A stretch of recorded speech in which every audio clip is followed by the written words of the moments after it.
Before we took the break, we were starting to talk about Bernie Carrick and some of these important documents that are coming out. And you have some stories on this breaking on Just the News. So let's go back, start from the beginning and tell us about what Bernie was doing.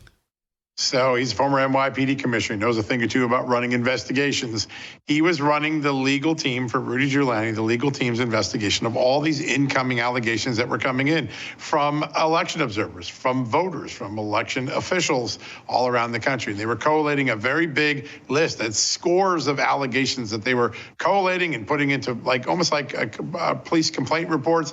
And they were trying to get a grip on how big it was, and then they were going to try to investigate it. And by the time the congressional certification is approaching, late December to early January, it's clear to Kerik and his team, according to his memos, they're not going to be able to investigate these thoroughly enough to determine whether things are true or not, what's true, what's not. So they flipped to a different strategy. Their strategy was, let's see if we can get Congress, which has a lot of resources, state legislatures, which has a lot of resources, and courts to look at this and subpoena and go get the things, because we're not going to know one way or the other before January 6th what is true and what's not.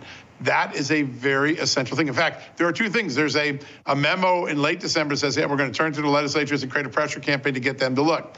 Then on January 4th, just 2 days before the January 6th Capitol event, the riot, they say, hey, we're going to go brief Congress tomorrow. We got some stuff, and there's new stuff even coming in tomorrow, January 5th.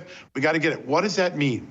It means that the Trump legal team, Donald Trump, Rudy Giuliani, Bernie Kerik, the other lawyers that have been mentioned, that they were of the opinion, of the mindset, there was still a lot of probable cause things to investigate. They didn't know whether it was true or not.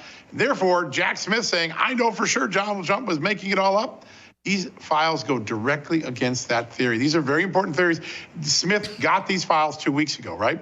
This is very important, what they call state of mind evidence. Jack Smith just wrote around this in the indictment today. These are going to become very important, according to lawyers who looked at it for me today. Very important pieces of evidence, exculpatory evidence. You don't have to prove Donald Trump was true. You just have to show that he still believed, and the team around him still believed there were viable accusations that needed to be investigated. Very, very important stuff. And I'm going to go to one thing. We know Jack Smith's history, right? We saw him get slapped 9-0 by the Supreme Court. That means the libs crossed over and agreed he was a bad prosecutor. In this indictment, he tries to use a piece of evidence to say, aha, I've got Donald Trump. What is that piece of evidence? It's the Homeland Security Department, CISA, the Cybersecurity and Infrastructure. Now, they're famous for another reason, right? I came on your show a lot of times in the last year. They're the group that was doing all of the disinformation, I put that in quotes, by the way, censorship. They were the censoring organization driving Twitter and all these other operations around the country. But they came out, Chris Krebs came out and said in December, there were no foreign penetrations, no hackings, there was no foreign influence operations. This was a perfect election. Remember that famous interview on 60 Minutes? And Jack Smith says, hey, guys, that is total proof that Donald Trump knew he was full of baloney, right? Oh, okay. Just one thing, though. Hang on, one thing. Exactly 1 year later, exactly 1 year after CISA made all of those claims, I guess Jack Smith didn't look through the Justice Department files. Why do I say that? In November of 2021, a whole year afterwards, the Justice Department went to court in New York and said, oops, actually, there was a major foreign intrusion in the election. There was a major election database hacked by the Iranians, and they indicted 2 Iranians in an elaborate scheme that stole people's voter files and then tried to use those personas to influence the election. The Justice Department called it a hacking and malign influence operation that impacted the 2020 election. I guess Jack Smith missed that in his research, but using that CISA thing is going to open up just a free slam dunk for Donald Trump's lawyers to say, hey, this Jack Smith guy, judge, is so bogus. A year later, his own department said, oh, there was interference. Those are the sort of things that Jack Smith is going to get beaten up in the next few months when real lawyers get at this on the Trump defense team.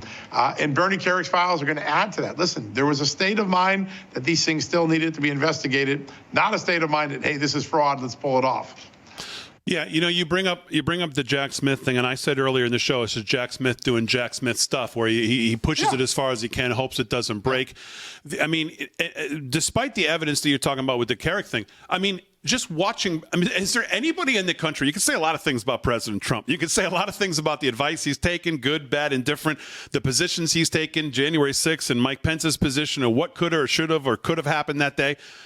Who could possibly say that this man, in his heart, in his soul, even up to last week sitting with Brett Baer, does not think that that election was stolen. He has pushed back. He has talked about there's thousands of hours of video.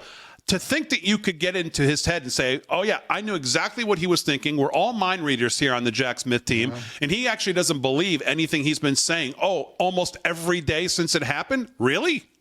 Listen, Jack Smith did the exact same thing to former Virginia Governor Bob McDonnell. He said, I can assure you he was really engaged in bribery when he took these gifts. And the court said, well, geez, you didn't prove any of it. It's out. I think Jack Smith is going to go through this thing. And I want to point out something. His press conference was perhaps the most political punditry version of prosecution I've ever seen. Jonathan Turley, the great George Washington University law professor, said it was an embarrassment. He was literally a political pundit. That's not a press conference that any other prosecutor's getting. He had this great line, right? He said, I want every American to read my great work. And I was thinking to myself, well, every American, if they read this great work, should also read the Supreme Court's great work when they reversed you on Bob McDonnell, because they're going to get a sense of what type of prosecutor you are. This case is far from over. It's going to go to the Supreme Court, but the sort of things we're talking about tonight are going to be far more relevant than the storyline that Jack Smith gave us today. All right, so you just said it's going to go to the Supreme Court. In some ways, that concerns me because, I don't know, John Roberts and whatever, but I guess that's in the end where it has to get to. But let me ask you this. Is there a constitutional question here about double jeopardy? Will the Supreme Court have to make a ruling there, given that these charges are very similar to what the president went through in 21 in the Senate to be proven not guilty, no charges there? Is there a constitutional question on double jeopardy in this case? So my good colleague Ben Wheaton is going to lay out all the different legal theories that are probably going to be available to President Trump, because there's a lot of legal experts, even liberals, are saying there's a lot of problems with this. Alan Dershowitz, Jonathan Turley, Andrew McCarthy, not a friend of Donald Trump, but very concerned about this indictment. There are a couple of them. One will be double jeopardy, or just the general notion that a president enjoys presidential immunity, meaning if he commits a crime or an act, he can't be sued or prosecuted in the normal courts. Impeachment is the only remedy.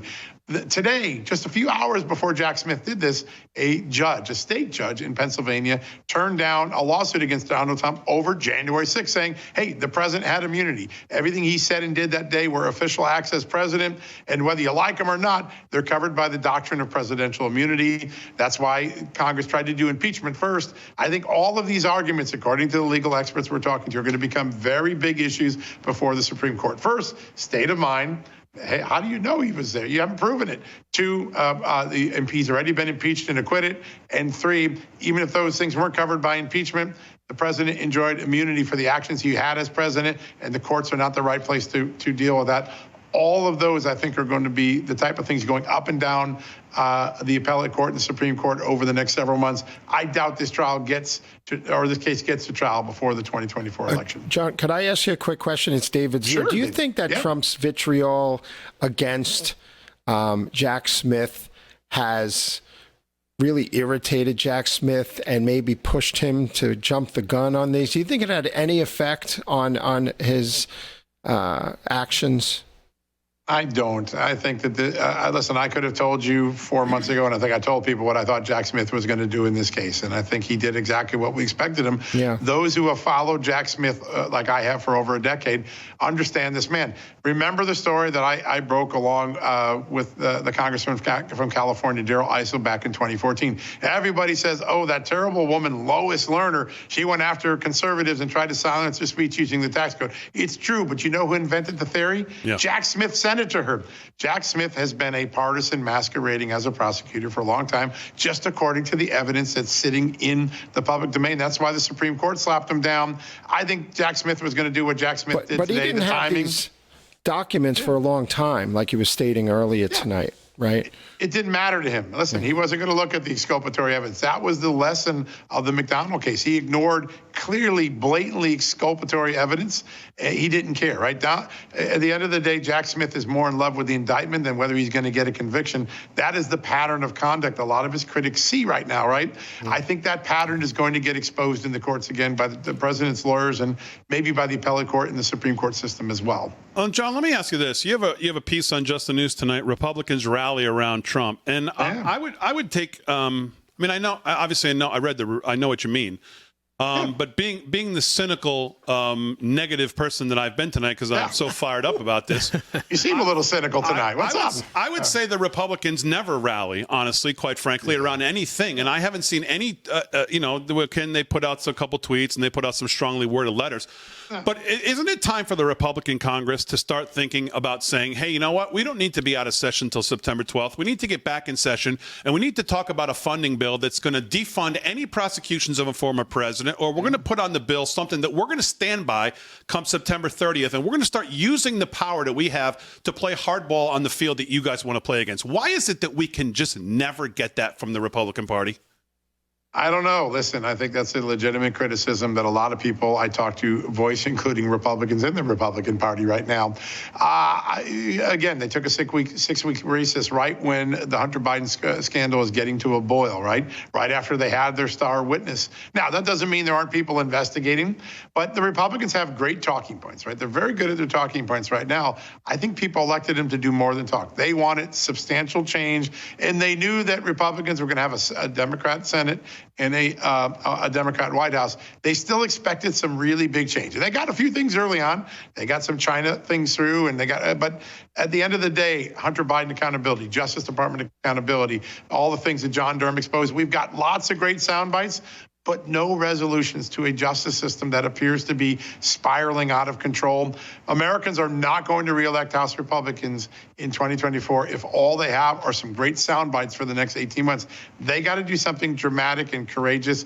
Yeah, they only got a few people, majority, but the American people can say, you guys are a bunch of windbags if they don't get something done to fix this. We'll see what happens in the next few months. I will say this, Republicans are hopping mad. They are really PO'd tonight. And I mean, it's a visceral PO. I think the combination of realizing what happened with Devin Archer this weekend, getting threatened with prison just before he testifies, what he lays out, the FD 1023, they're hopping mad. But words aren't going to matter to the American people. They got to act, and they haven't done anything really dramatic to act, at least not yet, 7 months into their term as the majority in the House. Yeah, I mean, that's just very well. So I can't agree with what you said more. Every word of that is absolutely spot on. 30 seconds. Is the Trump FEC filings and the money situation over there a problem for him? And obviously that's a game that no? Look at the printing presses tonight. The money's going printing out because Donald Trump's probably raising a ton of money, right? People are more, every time they indict him, he gets more sympathetic. He raised more money. He wants to do the right thing. He's paying a lot of legal bills, but I don't think Donald Trump's going to have a problem raising money from now until Election Day 2024. I really don't.